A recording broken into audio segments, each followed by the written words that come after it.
whether they be in the more affluent countries of the earth. We'll all still hold on for life, because as long as there's life, we find there is hope.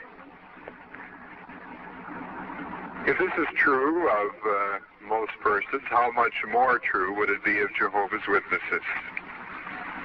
Because not only do we have the present life to hold on to and to live for, but we hold on to the hope of everlasting life.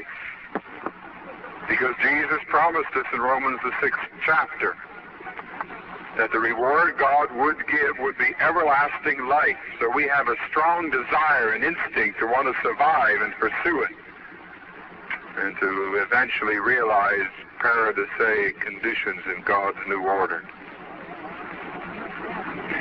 But in this run for life, some of us looking forward to a change in this old system and its destruction for many years now, there are some of us who get a little weary and a little tired. And sometimes we just want to throw our hands up and say, I just don't know if I can go on any further. But just like a runner, when he's running a course and he gets near to the end, just about the time when he thinks he just can't go on any further, he realizes, well, there's the goal ahead of him. He's come around the last lap, and there it is. Well, all of a sudden he just seems to get some reserve power from nowhere, and with a sudden surge of energy, on he goes to break the finish line rope and win the prize. Well, now, as Jehovah's Witnesses, as runners, even though some of us have become a little weary, it almost seems as though Jehovah has provided meat in due season, because he's held up before all of us a new goal, a new year, something to reach out for, and it just seems it's given all of us so much more energy and power in this final burst of speed to the finish line. And that's the year 1975. There's been a lot of talk about the year. In fact, even this week, some individuals have been wondering, well, what does it mean? Or do we dare talk about it? Is it something we can discuss among ourselves, even though we might not talk about it too much in public? Do we really know what it means? Well, we don't have to guess what the year 1975 means if we read the Watchtower, because the Watchtower has been very explicit as to what the year 1975 means for us.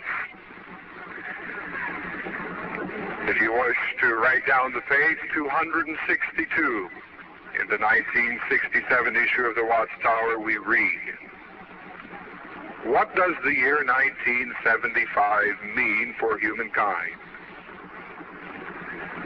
The end of 6,000 years of human existence, and possibly the time when God executes the wicked and starts off a 1,000-year reign under his Son, Jesus Christ. Unquote. What did it say? The end of 6,000 years of human existence, and that's all? No. It gave us a little more to think about there. Did it say for certainty the time when God executes the wicked and starts off the 1,000-year reign by Jesus Christ? No.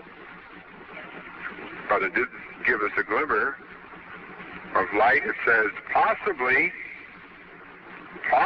the time when God executes the wicked and starts off the 1,000-year reign of his Son, Jesus Christ, 1975. Doesn't that give you a little bit of excitement about the future? Even if there is the possibility that that's it, when God will bring the battle of Armageddon and clean this whole earth off, and you'll be ushered right into a paradise earth forevermore, never again to be afflicted with this satanic old system of things. It will be gone down. Well, it should excite all of us. There are the skeptics who say, well, I'm not going to think about it and not worry about it. Not even going to pay attention to it.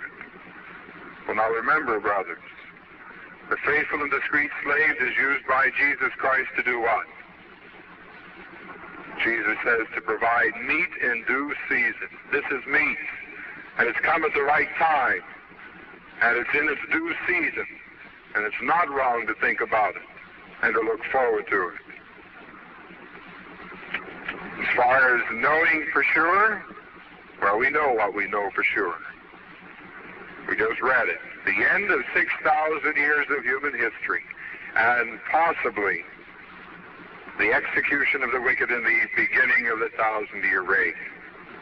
And that should be exciting enough and talk enough for us.